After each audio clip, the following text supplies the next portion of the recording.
I'm David Lehrer, the president of Community Advocates, Inc. On behalf of Janice Kaminer-Resnick, who's traveling at the moment out of the internet's reach, Jews United for Democracy and Justice, and Community Advocates, I welcome you to the 67th consecutive week of America at a Crossroads virtual town halls. Our leadership team includes Mel Levine, Janice Kaminer-Resnick, Zev Yaroslavsky, Caroline Kelly, Rabbi Ken Chasen, and me. I hope you saw our nationwide list of co-sponsors on the screen a moment ago. We are grateful to them all. We have an impressive list of guest speakers lined up for the coming weeks. Next Wednesday evening, we'll be joined for the second time by Lieutenant Colonel Alex Vindman, the star witness at round one of the Trump impeachment hearings. His just published memoir, Here, What's Right Matters, recounts what he went through in his days in the White House. In our emails over the past few days, we provided a link to a revealing Atlantic magazine article excerpted from his book. The following week, we will host the New York Times' Shira Frankel, the author of the highly acclaimed The Ugly Truth, Inside Facebook's Battle for Domination. If you've wondered what the issues with social media and their impact are, this program on August 18th will provide some guidance. In 3 weeks, on the 25th, we'll welcome back to America at a Crossroads the New Yorker's Susan Glasser. She's written the magazine's Letter from Trump's Washington for several years, and she'll offer her insights as to what is happening and what is likely to happen in the District of Columbia. On September 1, we'll be joined by Michael Bender, the Wall Street Journal's senior White House correspondent and author of the recently released New York Times bestseller, Frankly, We Did Win This Election. One of last week's guests, the pundit Mike Murphy, has noted that of all the recent books on Trump and his final White House months, Bender's work is the best. Tonight's moderator is Larry Diamond. Larry's a professor at Stanford in both the political science and sociology departments. He's a fellow at the Hoover Institution and the Freeman Spogli Institute. He's an expert in the field of democracy studies. There is no one better equipped to lead and to focus tonight's discussion than he. Larry? Thank you, David. It's a pleasure to be with you all. Welcome again for the 67th time. What has brought us together in this remarkable town hall series is a common concern that democracy is a precious and perishable thing, and that our democracy in the United States is now endangered. Its survival cannot be taken for granted. One of the first books to warn that the very survival of democracy in America is now in question was published in 2018 by our two speakers this evening. That book, How Democracies Die, quickly became a New York Times bestseller and has now been translated into 22 languages. The authors, our two speakers tonight, Stephen Levitsky and Daniel Ziblatt, are professors of government at Harvard who, until recently, focused their scholarly attention on democracy in parts of the world other than the United States. Steve Levitsky is one of the leading authorities on democratic politics in Latin America.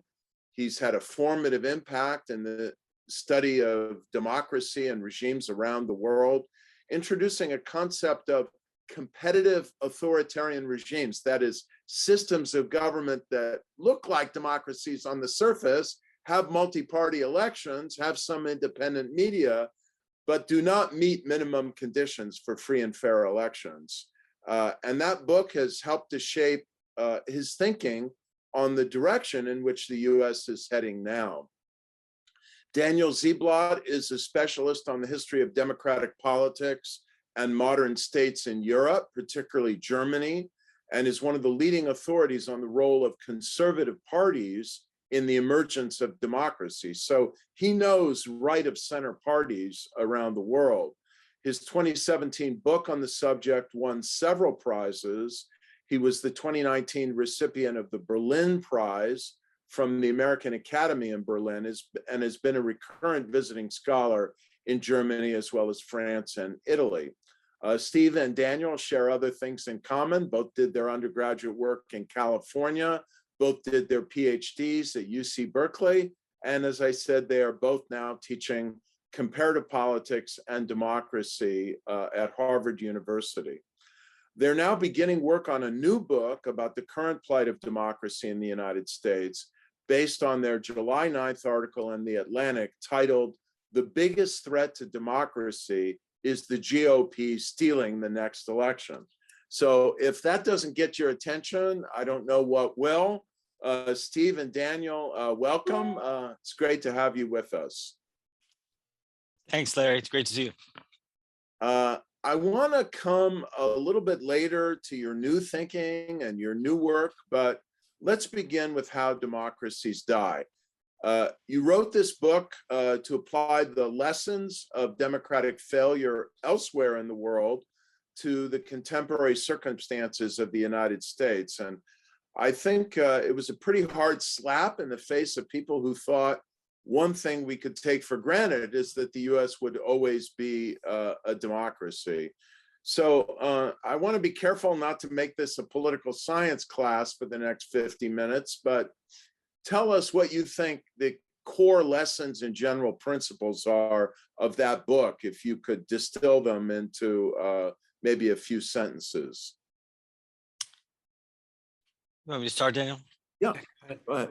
Well, one of them is and we weren't the first to observe this, but I think it's important, is that democracies don't die the way they used to die. When most of us think about the democratic breakdown or democracies dying, we think of military coups. We think of generals seizing power, the president being shuttled on a plane or jailed or killed, and a junta taking power. So tanks in the streets. And that's just frankly not the way that most democracies break down anymore. And the reason that is so important is that the erosion of democracy, backsliding, the slide into authoritarianism, is often very subtle these days. It is very often led by elected leaders, very often freely elected leaders, who then go about using the law, sometimes using the courts, sometimes using parliament to undermine the very institution of democracy.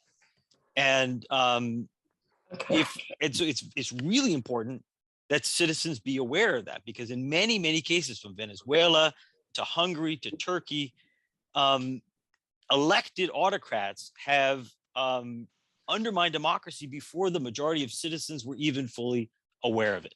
So we thought it very, very important in the United States, because it's as scary and horrible as January 6th was. It's probably not going to be Can't hear you. a putsch that destroys David? democracy. Yeah. Janice, I think you want to mute yourself. Thanks. Okay. It's much more likely that an elected leader or one of our political parties destroys democracy, and in a way that appears to be legal. Mm-hmm. Danny, you want to jump in? Yeah, well, yes. And so we drew both lessons from history as well as from other countries today. And so, there's a lot of countries increasingly since the end of the Cold War where democracy seems to be the only game in town. And this is one of the great insights of Steve's work on competitive authoritarianism, is it's easy to have the facade of democracy. And a lot of countries became democracies that had no experience with democracy. The US is in a very different situation in the sense that we are, of course, a very old democracy. And so one of the purposes of writing our book was to warn, but also to recognize, to not be too flip about it, and not to kind of say, well, tyranny's around the corner, we're just like Weimar Germany, because there is a difference. And so engaging that tension of both recognizing the threat but not panicking is exactly the kind of line that I think we tried to take in our book. And I also think, frankly, that citizens also need to take. We need to understand the existential threats, but at the same time, understand the strengths of our own political system. So I think both by drawing those comparisons, we can see the similarities and the differences. And I think that's really, really crucial. Daniel, we thought that one of the strengths of our political system is that, we had two major political parties with long and venerable traditions that, whatever their differences, shared certain commitments to democracy. And we thought that one of the strengths of our system is that we had, what you call guardrails that would keep a populist or a demagogue from dragging the system down below a certain level of basic democratic functioning. So what happened to what we thought? Yeah, good question. And that, I'm glad we have a lot of time to talk about these things, because, it's I mean, there's a couple of points I would make. Number one, our institutions are incredibly robust. I mean, I think, as exposed and as vulnerable as all of us feel, I mean, I think there's really a case to be made that the checks and balances, federalism, divided government, all of this stuff, which frustrates lots of politicians and frustrates lots of citizens, also makes it harder to be an authoritarian. That said, there's also another feature of our system which makes it easy to be an authoritarian, which is that all systems rely not just on the written rule of law, not just on the written constitution, but on a set of unwritten rules, as kind of what we call norms or soft guardrails. And politicians, in order for a democracy to work, no matter what it looks like, politicians need to abide by these norms. And one critical one that we focus on in our book is this norm of mutual toleration, which is essentially the idea that you treat the other side, even if you disagree with them and even dislike them, at least publicly, you essentially treat them as credible partners in the process of politics. They're your rivals, they're not your enemies. But as that norm deteriorates, and that's what we've seen in recent years, then a political system becomes extremely vulnerable. Because if you regard your enemy, or your rival, that is, as an enemy, then you'll of course go to any length to prevent them from gaining power. And so that's, I think, increasingly happened in the United States over the last 25, 30 years. And, what we recognize studying other parts of the world, and, Larry, you mentioned at the beginning that we studied other parts of the world and we taught a course together. We taught several courses together, a graduate course at Harvard on democracy. And one of the things that we learned in that course, teaching that course even 10 years ago, was the way that democracies break down is the abundance of what we call constitutional hardball, where politicians essentially use the letter of the law to maximize their power and just get rid of and ignore norms of mutual toleration, for example. And so that's one of the things that's happened, is there has been a deterioration. And I think, one of the interesting things, of course, though, is that from our view, it hasn't been symmetrical. It really has been driven from the right side of the political spectrum in the United States. It's not always in all political systems from the right side of the political spectrum. One can think of Hugo Chavez in Venezuela and other places, but in the United States, it's come from the right side of the political spectrum. And I think the evidence is pretty clear, where there's been this kind of escalating spiral of constitutional hardball, again, using the letter of the law to undermine the spirit of the law. And so what's driving? So at the end of the day, I think, to give a short answer to your question, the Achilles heel, from my view, I think Steve agrees with this, is a Republican Party that increasingly is behaving like an authoritarian party. And so if we want to we may get through the 2022 midterm elections, we may get through the 2024 presidential election, but each election is going to continue to feel like a national emergency where everything is on edge, as long as we have a political party that no longer is behaving entirely like a Democratic Party. And I think that's the greatest Achilles heel of our system. And looking, and I wrote this book on conservative parties. I think conservative parties can play an important role in the stabilization of democracy. But when conservative parties, or in any party system, when you have at least one in a two-party system that's not abiding by democratic rules, a democracy is going to be incredibly vulnerable to the sense of national emergency. And that's where we find ourselves today. Okay, so you've got these two, what I call master norms, these overarching norms of each party accepts the legitimacy of the other to compete and to win elections when they win elections. And each recognizes that they can't use their power to the limit, that there's some sense of what you call forbearance, which I think is an extremely subtle and important word.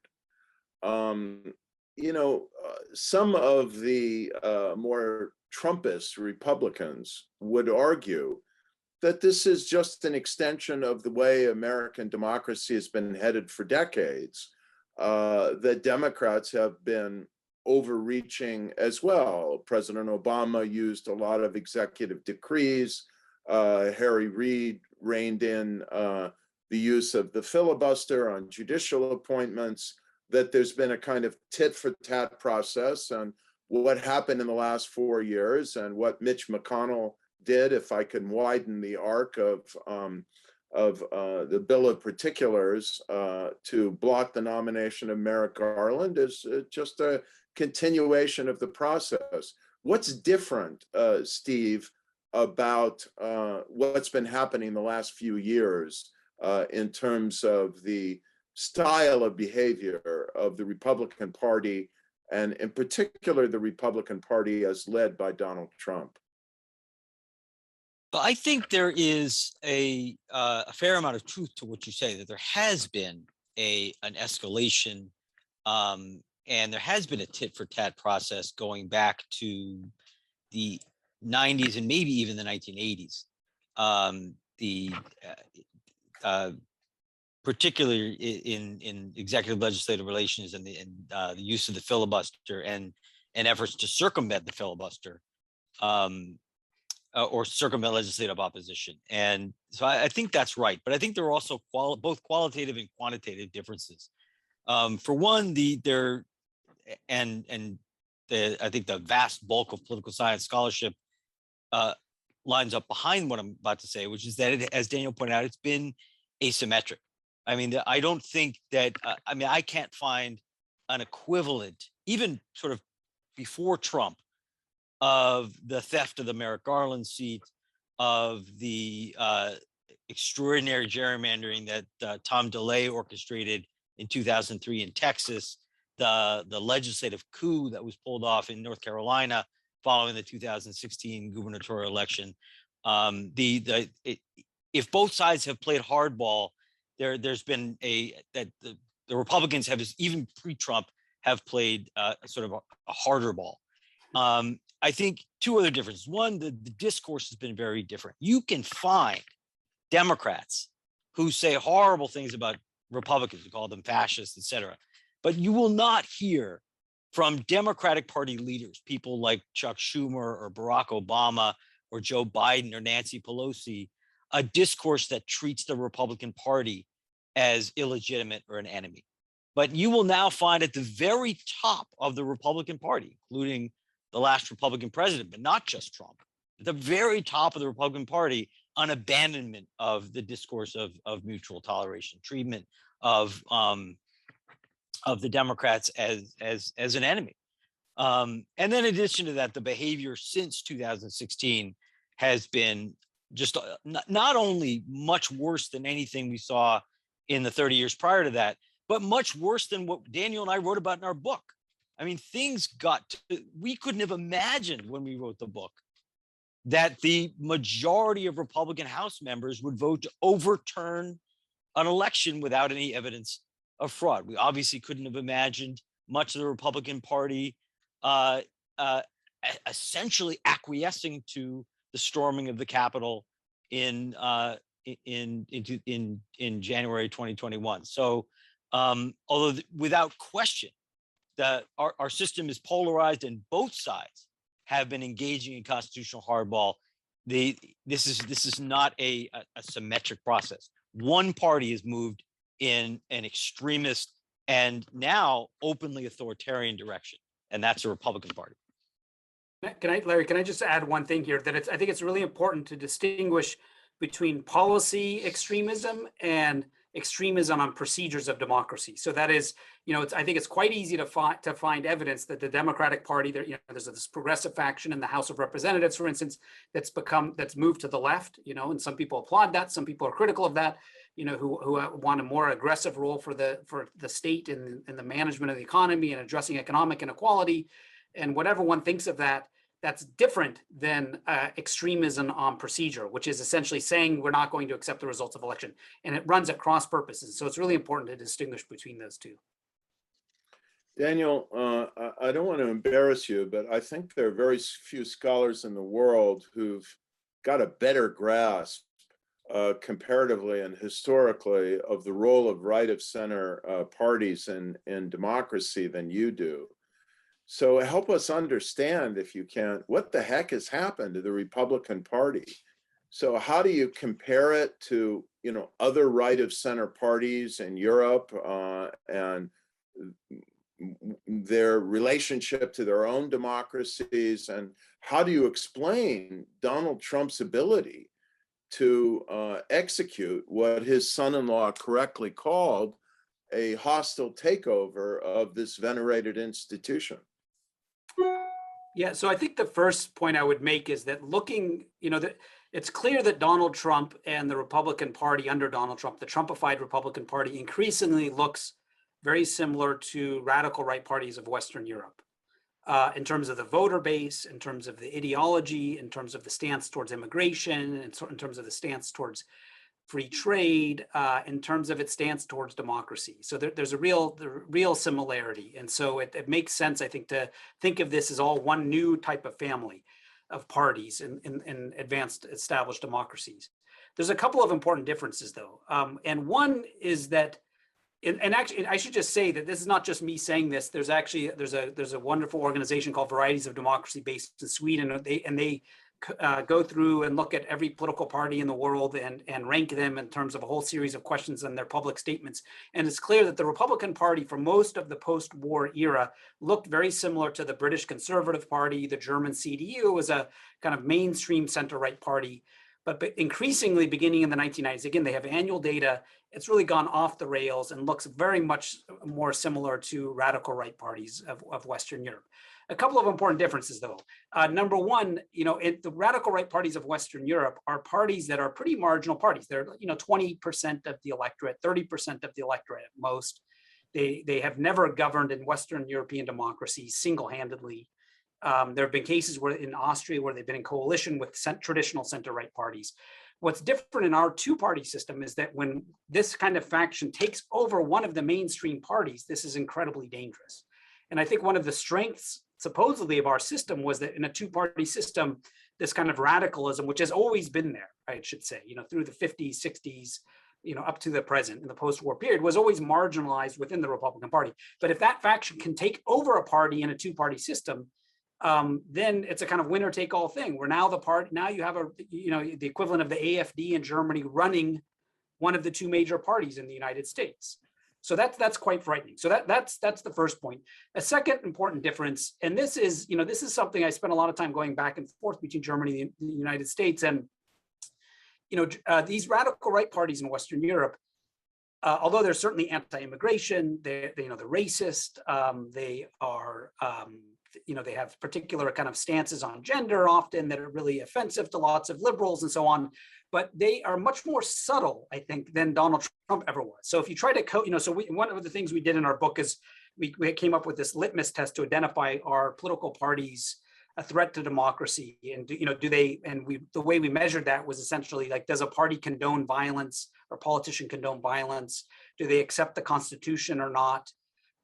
Do they call their rivals criminals? And of course, Trump scored highly in all of these metrics. The European radical right is much more subtle, and I think they in some ways have learned and so there's always this debate where they play on sort of both sides of the issue. It's harder to identify whether or not they are a threat to democracy, and a lot of people think they are, but they're not as overt about it. And so I think in the case of the US, we have this incredible responsibility, because in a way the head of the party up until at least 2020 and possibly now, has made it very clear what he thinks about elections. And so we have and so in some ways the challenge should be easier for us, because we can see the threat right in front of us. And so that's a major difference. So what has driven this, though? That was your question. And I think there's a lot of factors at work here, but I think at the end of the day, and this is what part of the project that Steve and I are going to be working on in our book going forward, is that we think what's partly driving this around the world is a kind of transformation. One of the major factors is a transformation in our societies, and in particular, as our societies have become more diverse and more inclusive, there's been a kind of backlash against this. And so as in the United States, and this has gone the furthest, we are on the precipice of being a really truly multiracial democracy. And I think what the Republican Party in many ways represents is a party that's dominated by white Christians primarily, and its voting base in terms of its representatives in the House and the Senate. And this party represents a kind of backlash to these changes, and that every great moment of democratization throughout history, it doesn't happen easily and painlessly. It always generates backlash and reaction, and that's, I think, what we're living through. And so I think that there's a lot of other factors at work. The role of big money is clearly important, the role of kind of interest groups and the kind of weakness of the party. But I think if I had to focus on one thing alone, I think that's the big story. Larry, could I briefly jump in on that? Please. So one of the things that attracted me to this event and why I jumped at it is I was told that this is one of the few fora where we're free to kvetch, and but then I in preparation in the meeting in the green room before this event began, we got dropped on us the request that we end on an optimistic note, which is I'm not good at that. This topic is not very amenable to that. But what Daniel said, I think, is right. We are on the cusp of a multiracial democracy, truly multiracial democracy, which would make the United States a pioneer in the world. There are parallel processes going on, one of which is very frightening and very dangerous. The other one is very interesting and generates, at least in me, a lot of optimism, which is that we are becoming a truly multiracial democracy. Again, if we can keep it. But we forget sometimes now because of what an impact January 6th had. But the day before January 6th was an incredibly interesting and important election in which in the state of Georgia, an African-American and a Jew were elected to the Senate. And that gives us a glimpse of the kind of democracy that if we can get through this incredibly difficult period, we can be. Great. Well, you're going to have to think of something else now, Steve, because we're not closing for another 32 minutes, and you still have the obligation to close on a positive note. So you can spend the next half hour thinking of something else. But let me offer a historical reflection and then move to our party system and our institutional structure. First of all, I want to note that I think your former professor, Steve at Stanford, and mine, when you were my student and his, Seymour Martin Lipset, wrote with our beloved late colleague as well, Earl Rabb, this important historical work on the periodic cycles of extremist politics in the United States called The Politics of Unreason. And they noted that during periods of high immigration and social change and the disruption of status groups, you got these extremist movements rising up, the Know Nothing movement, the Ku Klux Klan, Father Coughlin, and so on, who you talk about in your book, How Democracies Die. But they never captured the presidency before until 2016. And we thought that the whole theory of our party system and our electoral system was that if you had a two-party system, they would each have to appeal to the median voter. And if you had a crazy demagogue as a presidential candidate, they might, garner a base of support and mobilize a section of the American electorate, like George Wallace, who you also talk about in your book, did, but they'd never be able to win an election. So how has our party system failed and our institutions failed to permit such an extreme reactionary phenomenon in response to what you're talking about, to a new social challenge or stress, to not just mobilize George Wallace 1/5 of the American electorate, but to actually win power in 2016, and frankly, to be poised potentially to capture the Congress in 2022 and conceivably the presidency again in 2024. So what's wrong with our electoral system, our party system, and should we be thinking about changes to it? Let me lead off, and Daniel may want to fill in. That's an excellent point, Larry, that this is far from the first time that there has been important pockets of extremism in the United States. In fact, these pockets of extremism have always existed, and they've emerged in many points in our history, particularly in the early part of the 20th century, as you mentioned. I think there are two major differences and then a third aggravating factor. One difference is that in the past, the most sort of reactionary extremist elements of the electorate were usually cross-cut our party system. They were rarely, with maybe with the exception of the Civil War era, which ended up, in a lot of conflict. They were rarely concentrated in a single party. That there was a heck of a sort of a reaction in the late 60s, early 70s, but the extremists were distributed between the Republican and Democratic parties, which diluted their impact within any individual party. Now, not all the extremists, the vast majority of particularly the sort of white nationalist extremists that we focus on in our book, they're all concentrated in the Republican Party. And that has, what's the opposite of dilution? That has strengthened their impact within the party. I'm not up on my chemistry tonight. The other factor that complements that, and I hate to say it because as a citizen, I love primaries, but primaries matter. We focus on this quite a bit in the book. Primaries are double-edged. Primaries have all the negative, the smoke-filled back rooms that predated our primaries were also double-edged. They've got all the negative features that we associate with them. They were exclusionary. They were not transparent. They were sometimes corrupt. But when our party leaders, when our elites chose the candidates, they didn't always choose great candidates, but they systematically chose establishment candidates who were very unlikely to assault democratic institutions. People like Henry Ford or Huey Long, had he lived, were not going to be nominated in the old system.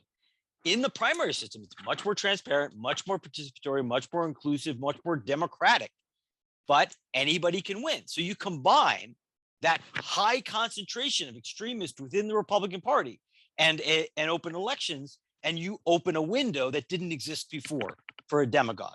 That's one of the things that happened in 2016. There's another factor reinforcing this, which is our institutions, which is we have electoral institutions that are preventing the kind of Downsian competition or move to the center that we political scientists expected. First of all, we have an electoral system, and we're not alone in this, the United States, but that heavily rewards sparsely populated territories, that rewards rural areas in the Senate, to an extent in the Electoral College. That was never a huge partisan issue before because both parties had urban and rural wings. But in the last quarter century or so, particularly the last 20 years, the Democrats have become an overwhelmingly urban party. The Republicans have become an overwhelmingly rural and small town party. And so our electoral systems, and this is not the Republicans' fault, but our electoral system rewards the Republicans. It allows the Republicans to win and maintain power with 46, 47% of the electorate. They don't have to win national majorities to win. Now you add in gerrymandering to that, and it gets even easier for the Republicans to retain power without winning national majorities. If the Republican Party had to win 51 or 50+% of the vote to have any shot at power in this country, they would have much stronger incentives to broaden their coalition. So, Daniel, I know you were born and raised in California. I assume, and I know you visited here recently and continue to pay attention to it. I'm sure you know that we eliminated a party primary to nominate candidates in California. We now have a blanket primary, top two. So what do you think of the idea of just eliminating party primaries and having one blanket primary, and the idea maybe that Alaska just adopted of choosing the top 4 candidates and having ranked choice voting decide who wins the election? Yeah, well, what's so interesting about the U.S. system is that, you'll often, so again, to tell you a story kind of from the outside looking in, so I was talking to some Green Party people in Germany, who are currently in the running for the chancellorship of Germany. And these are people who believe in grassroots democracy. And they were kind of, at some point, I was giving a version of this talk based on our book, where I was talking about, the old days of the smoke-filled room didn't allow demagogues through. And so I seemed to be kind of arguing against grassroots democracy. And they were saying, Bernie Sanders had a reasonable chance of winning, had it not been, for the kind of machinations of the party establishment. And, and I said to these guys, even the Green Party in Germany would never dream of having somebody run for the head of their party who's not even a member of the party, who, or to have open primaries where you have voters who aren't even members of the party. So the United States is a complete outlier in the degree to which its primaries are at one level incredibly democratic, in the sense that anybody can vote. And in the system that you're describing, you don't even have to be a member of the party to choose the nominees. And so that's an incredible kind of feature of our system. Now, so my sense, though, is that one of the problems with our primary system, and this gets to the specific proposals you're suggesting here, is not that our system is too democratic, because I think it has the appearance of democracy, but the reality is that you have very low voter turnout in primaries, and so you have activists voting who tend to have a particular ideological profile, number one. Number two, in the presidential primary process, you have this kind of arbitrary sequence of states. If you change the sequence of states, you might get a different outcome. And so there's many ways in which the kind of primary system is not reflective of the view of the will of the people. And so I think one can criticize the primary system without sounding like one is opposed to democracy, and one can make a democratic critique. And so I think so one good critique of the smoke-filled back rooms is to kind of point out that the all-white primaries in the U.S. South, that those aren't particularly democratic either. So we don't, so I think one has to subscribe to some kind of democratic principles. But on the other hand, one has to think of kind of clever mechanisms for allowing for a vetting process. And I think one powerful vetting process is to have higher voter participation. And so anything that increases voter participation, I think, would contribute to a better selection process. I'm not sure what I think of the particular process of having open primaries. I mean, that strikes me as being kind of too open. And I think there's a virtue for party leaders having a role in the selection of their own candidates.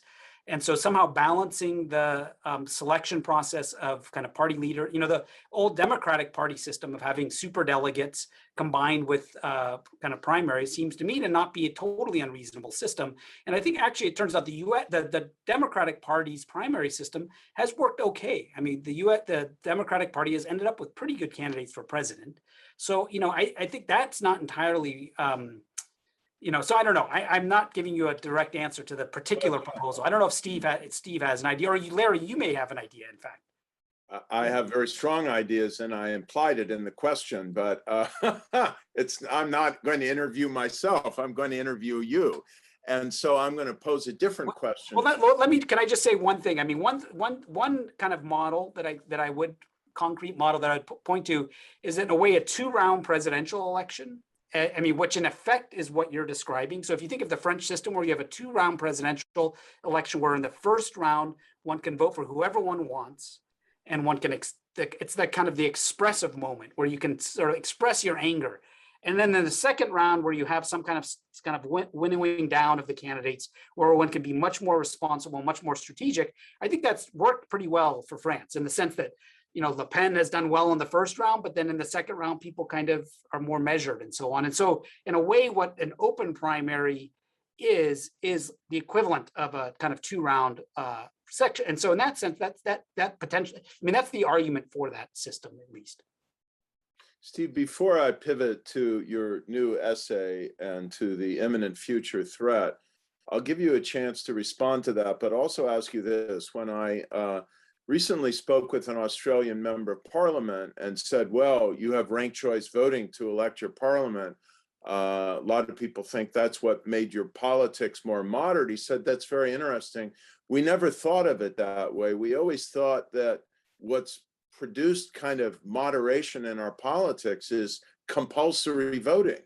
If you really want to expand the electorate, then why not expand it to the degree that many democracies do around the world? I think, Steve, including some in Latin America, and most in Latin America, have a requirement that people vote, and therefore automatic registration since everybody is required to vote. What do you think of that as an option for our democracy? I'm a stronger believer in it. It actually exists in much of Latin America.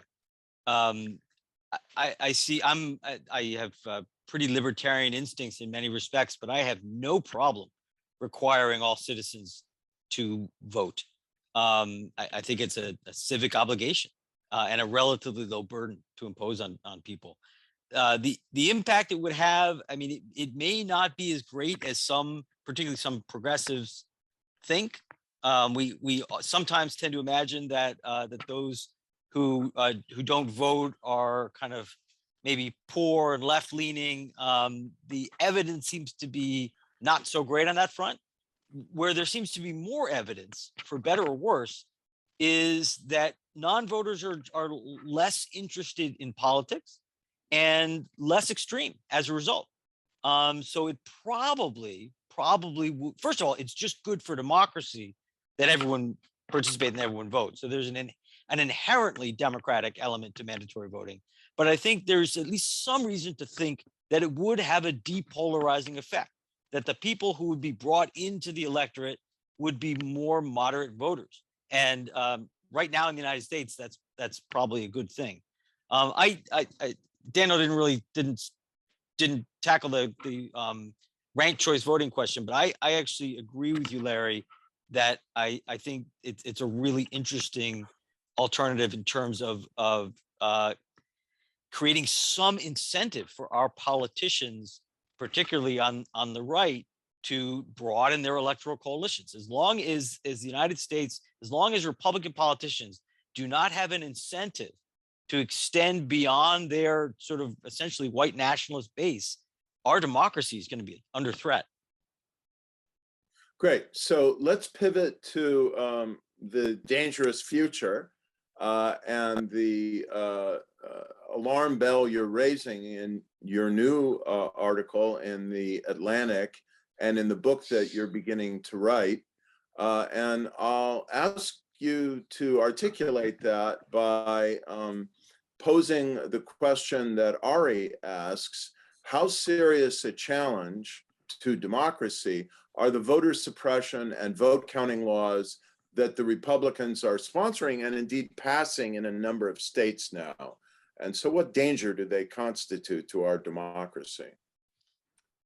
I think a pretty serious one. Let me make a distinction between voter suppression laws and rules and administrative changes, basically changes in electoral administration. Voter suppression laws, first of all, have a horrible, undemocratic history in the United States. They go against the very elements of democracy we were just talking about, which is that in a democracy, more people should vote. And so there's nothing positive that I can say about voter suppression efforts. In general, the evidence so far, and it's very early, the evidence so far is that they don't have a huge impact on turnout for reasons we don't fully understand yet, and the long-term consequences may be different from the short-term consequences. But so far, they haven't had a huge impact. Now, given how close our elections are, 10, 20,000 votes here or there can be decisive. So I wouldn't overstate what I just said. But so voter suppression laws are bad. They're terrible. They ought to be stopped. But the greatest danger, because I think we do need to really keep our eye on the ball, is the danger of overturning electoral results, which is something that Donald Trump tried to do in an incredibly haphazard, ill-prepared way in 2020. But I think that ended up serving as kind of an early dress rehearsal for Republicans. I think Republicans, particularly Republican activists, Republican voters, became acquainted with a whole new set of tools and strategies that they've got available to overturn an election.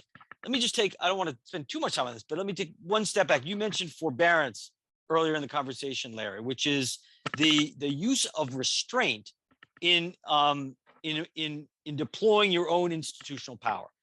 Elections require forbearance, because if you actually apply the letter of the law in a really strict way, you can throw ballots out left and right. If just to give a sort of a simple, stupid example, if you've got to, check a box, and your pen mark lies partially outside the box, you can technically throw that ballot out. Now, no good citizen overseeing elections would do that, but you could. And the danger is that the Republicans in a number of critical states are putting themselves in position not only to do that, to apply the letter of the law and begin to throw out ballots, but to do it in their rival stronghold. So not do it across across the state of Arizona or across the state of Michigan or across the state of Georgia, but using the state legislature, the state election board to sidestep or overturn the local electoral authorities in, say, Fulton County, where Atlanta is in Atlanta, and change the rules of the game. Change the rules of the game in terms of how many precincts there are, in perhaps the purges of the voter rolls, and decisions about which votes count and which votes don't. And if you apply one standard, an incredibly strict standard, in your rival stronghold, but you don't do it in other parts of the state, that can overturn an election. And of course, the other thing that the Republicans are beginning to think about or discuss is the Constitution gives state legislatures a tremendous amount of power, at least potentially in one reading of the Constitution, and even the powers arguably to send parallel slates of electors to the Electoral College. And so one thing that's on the table that was unthinkable for at least our lifetimes in the United States, that's now on the table, is saying, like the Arizona Senate is doing, just saying, we think there was fraud, and sending an alternative slate of electors. So the Republicans clearly have the will and are now creating the capacity in several states to either throw out enough ballots of their rivals to overturn an outcome, to change the outcome, or to simply overturn election results. And in a race that's very contested and very close, and it's almost certain that the 2024 election will be very contested and very close, that happening in 2 or 3 states can make the difference. Can I very quickly just clarify and make an additional point, which is that one of the things that's happening in these state laws that are being changed is power is being taken out of the hands of local election boards and secretaries of state to certify elections, and being placed in the hands, this is being done legislatively by state legislatures, being placed in the hands of state legislatures. And so when it comes to time to certify the election in the state legislature, which is if it's in Republican hands, can say, no, this election's not valid. This is not, we don't certify this vote. And so there's a kind of shift in the legislation that's taking place. And the reason why the voter suppression efforts matter so much, I think these two go together. As I agree with Steve that the vote subversion, what this kind of second thing we're talking about, is in some ways more threatening than the vote suppression. But the two go actually hand in hand, because by creating a new set of rules that, you can't make a mark outside of the box, or you can't send in the ballot at a certain time, by changing the rules about when people can vote, it's providing a new set of criteria to allow the state legislature to say, no, we don't certify this election because of this new criteria that we've now just created. And so the two, suppression and subversion, go hand in hand. So let me now try and incorporate several questions into one and give you each a chance to reply, since time is rapidly ticking away. How do we walk back from this precipice? You see in your article, and many of us see, and Rick Haston has, the UC Irvine election law expert, has rung the bell on this as well, in terms of the danger that voter suppression, and particularly the new level of voter subversion legal efforts, pose to the survival of democracy in the United States. how do we combat this? So one person asks about, the media bubbles that people are living in. How do we reach the viewers of Fox News who are getting a steady diet of hysteria that without these laws, illegal voters, illegal immigrants will, overwhelm the true good deserving voters and destroy our democracy?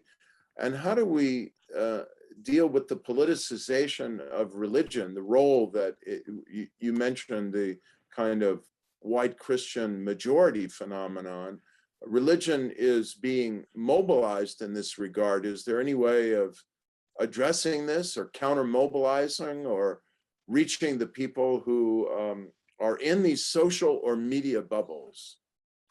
Yeah, so I think it's useful to think about the acute threat that we're facing and the chronic threat that we're facing. And the acute threat is that the election could be stolen in 2022, 24 in particular, but also 2022. And so what needs to be done to address that immediate threat, like a health condition, you want to address the immediate condition, but you also want to address the underlying conditions. And so I think the thing that needs to be done immediately is a passage of these laws that are in the House and the Senate right now, to bolster up the guardrails governing the kind of selection of electors and so on, as well as allowing more people to vote. And so that's the thing that needs to be done immediately. That's to address the immediate emergency. I think the idea of reaching Fox viewers before the 2024 election, I mean, we're really working at the margins here. I think that sort of deals with the longer term or chronic problem. Because as I said at the beginning, as long as we have a Republican Party and a Republican voter base that views itself as in this existential threat, and this is bolstered by viewing Fox News and all of the kind of media ecosystem around that, then we're going to continue to have this problem. This is part of the chronic problem.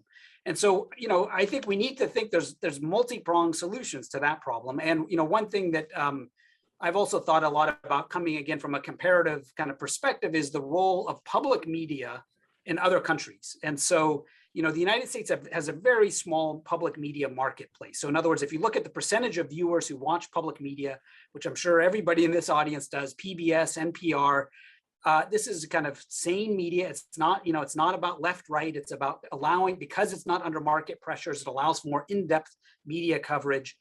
If one looks at other democracies around the world, whether it's the BBC or, and there's different models for doing this, the German media landscape, where it's very regionalized and federalized, where you have a much larger segment of the media market taken up by public media that isn't under immediate market pressures. This allows for a higher level of discourse because this shapes the media market. And so, that I think this is something that we should all be supporting and both and pushing for in the United States as a longer term solution. That's not going to solve our problems in 2022 and 2024, but to me, that's one major way of addressing this kind of media bubble problem. You want me to comment, Larry? Yeah, briefly, think of this now as a lightning round in which 30 seconds is a long reply. Okay, it's going to be difficult to walk back. I mean, ultimately, I think that the problem is polarization and the radicalization of the Republican Party. And I think fundamentally things are not going to change unless until Republican leaders have an incentive to moderate and to broaden their coalition. And that is going to take either an electoral drubbing or a series of electoral drubbings, which doesn't seem to be terribly likely, or a change in the rules that forces them to win majorities, also not terribly likely. So we're not going to get rid of Fox News and replace it with public television even in the medium term. And so I don't think that there is a walk back in the near future. I think this is a generational struggle. This is a conflict and a process that we can ultimately prevail and end up with a much better democracy. But it's going to take 10, 20 years.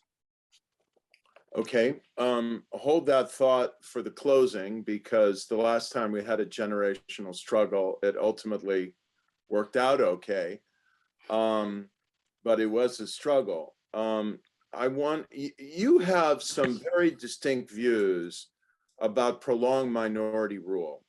So let me ask you about two instruments of prolonged minority rule. One is the Electoral College. Several people have asked about that. Is there anything that can, obviously, we're not going to eliminate the Senate. Is it even feasible to eliminate or attenuate the Electoral College? That there's a way to do it constitutionally, of course. There is a way that an effort to do it through legislation. And the other is the filibuster. And is there a pathway? You mentioned legislation, Daniel. I assume you had HR 1 and S1 in mind in the John Lewis Voting Rights Act. But it looks like we're not going to get there unless we break the filibuster. So could you each briefly comment on those two instruments of prolonged minority rule? I think the filibuster is clearly the bottleneck that prevents any other reform from taking place. And so that is not constitutional. It's simply a Senate rule that could be overturned if the U.S. senators decided to do this. You don't need a 2/3 majority. You don't need the states to approve it, and so on. So that's the first kind of thing that has to change in order to address all of these other procedural problems, as well as, I should say, policy problems dealing with climate change, et cetera. So that's something that needs to be addressed. It's clear, though, I think, as you note, that in the current Senate, it looks like that's not going to happen. It may happen, but it seems as if it's not, despite the pleadings of lots of people and us writing op-eds and so on. So, what do we do about this? I think what it comes down to, the way that these major moments of institutional change come is either A, through incredibly large majorities. So you think of Roosevelt's majorities, which, you didn't get necessarily constitutional changes, but you got major public policy changes. You have incredibly large majorities, which, so a lot of people are pessimistic about Democrats retaking the House and the Senate and so on in 2022. But I think that's the model that's in Joe Biden's head. If he gets a huge Democratic majority, you can get some of this stuff done. That's number one. The second pathway, and this, going back to the 13th and 14th and 15th Amendments, the way the Republicans and the end of the Civil War got the 14th and 15th Amendments passed was by having major majorities. That's how you get things done in a fragmented system. That's the one pathway. The second pathway, though, is through a pathway where politicians decide that it's in their interest to do this. And the reason they change stances is usually because of massive social pressure. And so one can think of the progressive movement for female enfranchisement, for the abolishment of the establishment of the direct election of U.S. senators. You had massive, or the civil rights movement. When you have massive social pressure, rational politicians who are looking out for their next election might begin to change their stance. And so I think groups like this, civil society organizations across the country, civil rights groups, taking really hard stands and really fighting hard is the way that these things change. And so as frustrating as it is, that's stuff that doesn't happen in the next next 2 years. This is something, as Steve said, is a generational change. Well, Daniel, let me point out really. Yeah, go. I was going to say, Daniel is giving us our marching orders, and I love it. We've got a minute left, Steve, so I'll let you end on the optimistic note you promised to return to. Okay, that's not what I was planning to do, but my position was optimistic because I think it's in our control. It's in our control. Look, just to add to Daniel's point, again, this is a generational struggle. We need a movement for democratic reform in the United States. The United States needs to become a more democratic democracy in order to.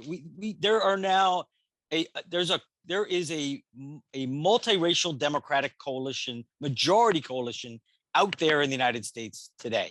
It is having a difficult time winning power because of our counter-majoritarian institutions, and it's having a difficult time exercising power because of our counter-majoritarian institutions. But that majority's there. We saw signs of it in the Black Lives Matter protests in the summer of last year.